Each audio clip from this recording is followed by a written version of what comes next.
Hello, কেমন আছো সবাই? একটু আড্ডা একটা নতুন ব্লগে তোমাদের অনেক অনেক স্বাগত জানাই। এখন বাজে ওই বিকেল 4টার মতন।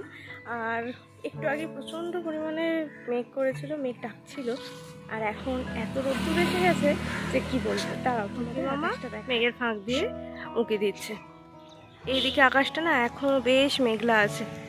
আর দেখো এদিকে আকাশ একদম নীল হয়ে গেছে একটু বাড়ি থেকে। আর বাড়ি থেকে আসার পথে একটা করবি গাছ আছে জানো তো, খুব সুন্দর, মানে দেখে আর নিজের লোভ সামলাতে পারি না। তো আজকে ওই 3টের দিকে বাড়ির থেকে ফিরছিলাম, কারণ প্রচণ্ড মেঘ উঠেছিল, ঘরের জানলা দরজা বন্ধ করা ছিল না। তো আস্তে আস্তে দেখি বিকেল 3টে, মানে রাস্তাঘাট ফাঁকা। আর এই সুযোগে সদ্ব্যবহার করলাম, ডালটা আজকে নিয়ে এসেছি। এই যে একটা ছোট্ট মতন কুঁড়িও আছে দেখো। আর এই করবি গাছ না ডাল থেকে হয়ে যায়। এই জায়গাটা বেশ ভেজা ভেজা থাকে, সেই জন্য এখানটাতেই বসিয়ে দিলাম। আর একটা সাপোর্টও দিয়ে দিয়েছি। ডালগুলো তো বেশ অনেকটাই ঝাঁকড়া ছিল, পাতা আর কাটিনি। ওয়েদার রিপোর্টে দেখাচ্ছে একটু বৃষ্টি হবে, সেই জন্য ভাবলাম যে পাতা আর কাটবো না, থাকুক এখানে। কিভাবে যে কোথা থেকে গাছ জোগাড় করে আনবো সেটা সবসময় অপেক্ষা করে থাকি, তার একটা সদ্ব্যবহার সবসময় করার চেষ্টা করি। তাই আজকে করবি গাছের ডালটা নিয়ে এসেছি। আর এই দেখো, এই জবা ফুলগুলো দেখেছো, একদম ডিপ লাল রঙের। আর এই পঞ্চমুখী লাল জবা, এটা অসাধারণ সুন্দর লাগে যখন এই গোটা গাছটাতে ফুটে থাকে, দেখো। আর জানো তো, বাড়িতে এসে যখন সবাইকে এই গাছের ডাল আনার গল্পটা বলছি, তখন কিন্তু সবাই এক বাক্যে বলেছে এই গাছে নাকি প্রচুর ফুল হবে। তাই আমার মনটাও আনন্দে ভরে উঠেছে। আর কাকিমা বলেছে যদি এরপর কোথাও সাদা করবির ডাল পায় সেটা যেন নিয়ে এসে বাড়িতে বসায়। সাদা করবি নাকি অনেক পুজো লাগে, আর সব সময় তো পাওয়াও যায় না, আশেপাশে কোথাও নেই। সেজন্য তুমি যদি কোথাও সাদা করবির ডাল পাও সেটা নিয়ে এসে বসিয়ে দেবে। আর এখন বসে পড়েছি রাতের রান্নার জোগাড় করতে। তো দেখতেই পাচ্ছ গাজর পেঁয়াজ নিয়ে বসে পড়েছি। আজকে হবে রাতে একটা স্পেশাল মেনু। কদিন ধরে খুব মোগলাই খেতে ইচ্ছা হচ্ছিল, কিন্তু ওই যে সময় হয়ে উঠছিল না নিয়ে আসার জন্য। তাই ভাবলাম আজকে বাড়িতেই বানিয়ে ফেলি।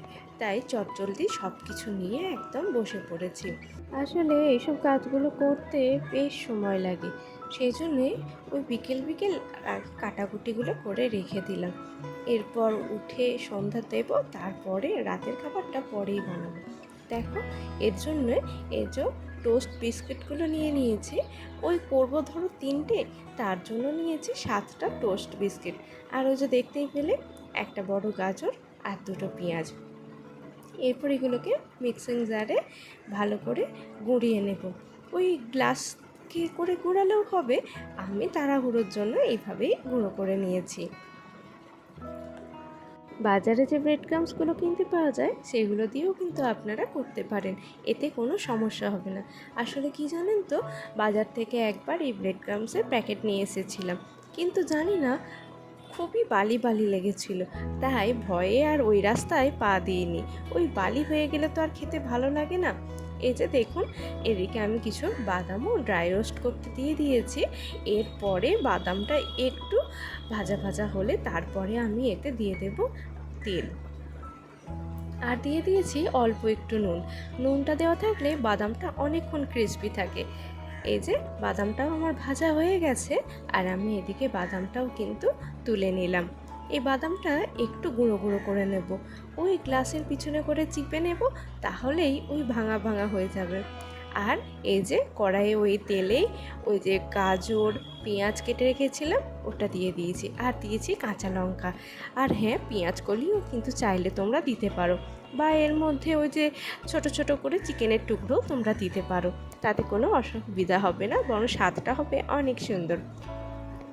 সবজিগুলো ভাজা ভাজা হয়ে যাওয়ার পর একটু নরম হতে দিয়েছিলাম, তারপরে ওই যে টোস্ট বিস্কিটের যে গুঁড়োটা করেছিলাম সেটা দিয়ে দিলাম। এরপরে পরিমাণ মতো নুন চিনি দিয়ে দেব। আর হ্যাঁ, এতে কিন্তু চাইলে তোমরা একটু ভাজা মশলা বা চানাচুরও কিন্তু দিতে পারো, তাতেও কিন্তু স্বাদটা হয় খুব সুন্দর। আসলে এই ভিতরের পুরটা যত সুন্দর টেস্ট হবে, এই মোগলাই স্বাদ হবে কিন্তু অনেক সুন্দর। দোকানে তো আর এত কিছু দেওয়া থাকে না, কিন্তু আমরা বাড়িতে করতে গেলে অনেক রকমের এক্সপেরিমেন্টই করে থাকি। তাই এক্সপেরিমেন্ট করতে করতেই আমিও এগুলো শিখে গেছি। আর দেখবে এই মশলাটা তৈরি করার সময় মানে মশলাটা যখন রেডি হয়ে যাবে তখন খুব সুন্দর একটা সুগন্ধ বেরোবে, আর তখনই তোমরা বুঝতে পারবে মশলাটা একদম রেডি হয়ে গেছে। আর এদিকে আমি ময়দাটাও মেখে রেখে দিচ্ছি। আর হ্যাঁ, এই মোগলাই বানানোর ময়দাতে কিন্তু কোনো রকম ময়ান দেওয়া যাবে না, কেবলমাত্র নুন দিয়ে করতে ময়দাটা মেখে নিতে হবে। ময়ান দিলে ওই টান টান ভাবটা আসবে না। কিন্তু ময়দাটা মাখা হয়ে গেলে সামান্য একটু তেল বুলিয়ে তোমরা রাখতেই পারো। আর এই মোগলাইয়ের জন্য যে ময়দার ডোটা তৈরি করব সেটা কিন্তু একটু নরম হবে, খুব শক্ত হলে ওটা কিন্তু টাইনে বড় করা যাবে না। আসলে রেস্টুরেন্টে যেভাবে ওই আকাশের দিকে ছুঁড়ে বড় করে ফেলে ওইভাবে তো আর করতে পারি না, সেই কারণে টেনে টেনেই করি। আর এই যে গাজর আর পেঁয়াজ ভেজানোর যে জলটা ছিল সেটা আমি গাছের গোড়ায় দিয়ে দিচ্ছি। এইসব জৈব সারের গুণেই কিন্তু আমার এই গন্ধরাজ গাছে অসম্ভব সুন্দর কুড়িয়ে আসে। তো সন্ধ্যা দিয়ে আসার পরে পুচু এখানে পড়তে এসেছে। ওর আর কি মন বা মতি, ওর যেদিন ইচ্ছে হয় ও কাম্মার কাছে পড়তে চলে আসে। এই যে দেখুন আজকে একটা ইংরাজি ছড়ার বই নিয়ে এসেছে আর বসে বসে নিজে নিজেই খুব সুন্দর করে পড়ছে। তো ওকে পড়ানোর পরে নিজের কিছু কাজকর্ম সেরে নিয়েছি, আর এখন ঘড়িতে বাজে ওই 9:30 মতন। তো চলে এসেছি এবার মোগলাইটা ভাজার জন্য। এটা ভাজতেও তো বেশ খানিকক্ষণ সময় লাগে, আসলে ভেতরে তো একটা ডিম দেওয়া থাকে, সেটা সুন্দরভাবে হতে হয়। তো চলে এসেছি, এই দেখুন আমি 3টে লেচি কেটে নিয়েছি আর এই রকমই সাইজটা করে নিয়েছি। আর নিয়েছি একটা বড় মাপের কাঁসারের থালা, আর এই থালাটার পিছনে বেশ করে তেল মাখিয়ে নিয়েছি। আর প্রথমে তলাটা ওই বেলুন চাকি দিয়ে বেলে নেব, মানে ওই যে বেলুনটা দিয়ে একটু ওই যে বেলে নেব, আর তারপরে হাতে করে টেনে টেনে এটাকে বড় করে নেব।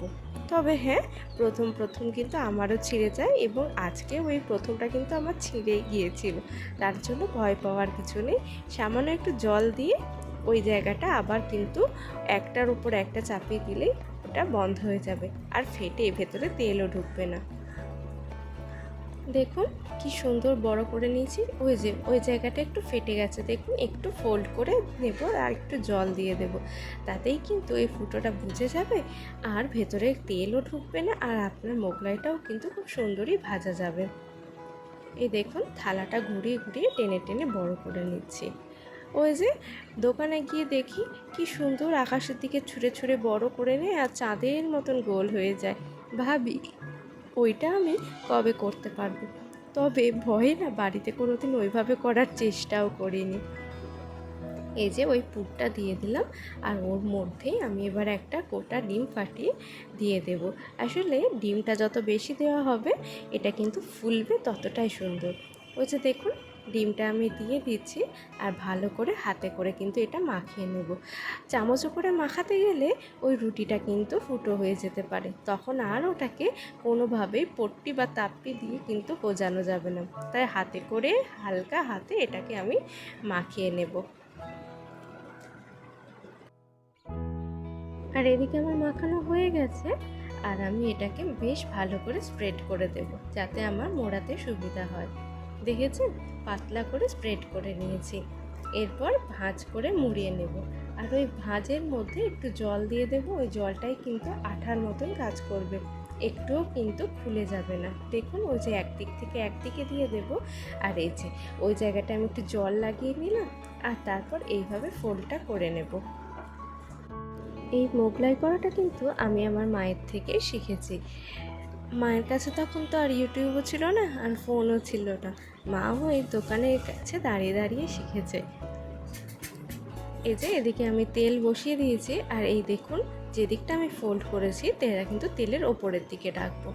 আর এই যে এবার একটা পিঠ আমার হয়ে গেছে, আর একটা পিঠ আমি সুন্দর করে উল্টে দিলাম। আমি দুটো খুন্তি ইউজ করেছি মোগলাই করার জন্য, উল্টানো পাল্টানোর জন্য এক ধরনের চিমটাও পাওয়া যায়, সেটা যদিও আমার কাছে এখন নেই, সেই জন্য আমি দুটো খুন্তি ইউজ করেছি। আর এদিকে অফিস থেকে চলে এসেছে, হাতে করে নিয়ে এসেছে আবার একটু ঘুগনি। যেহেতু ঘুগনিটা আমার বাড়িতে বানানো হয়নি, ওই আমি আলুর দম করেছিলাম, কিন্তু আলুর দম দিয়ে ওনার খেয়ে পোষাবে না, তাই আসার সময় ঘুগনি নিয়ে এসেছে। এই যে আমার একটা রেডি হয়ে গেছে, দেখেছেন সেই কখন বসিয়েছিলাম, সে অফিস থেকে চলে এলো, তবু আমার একটা ভাজা হলো না। এই যে একটা তুলে নিয়েছি, এবার গরম গরমই এটাকে কিন্তু কেটে নেব, নইলে শক্ত হয়ে গেলে কাটতে তখন বেশ কষ্ট হয়। এটা আমার কাটা হয়ে গেলে ওকে খেতে দিয়ে দেব, আর এর পরের বাকি দুটো আস্তে আস্তে ধীরে সুস্থে আমি ভেজে নেব।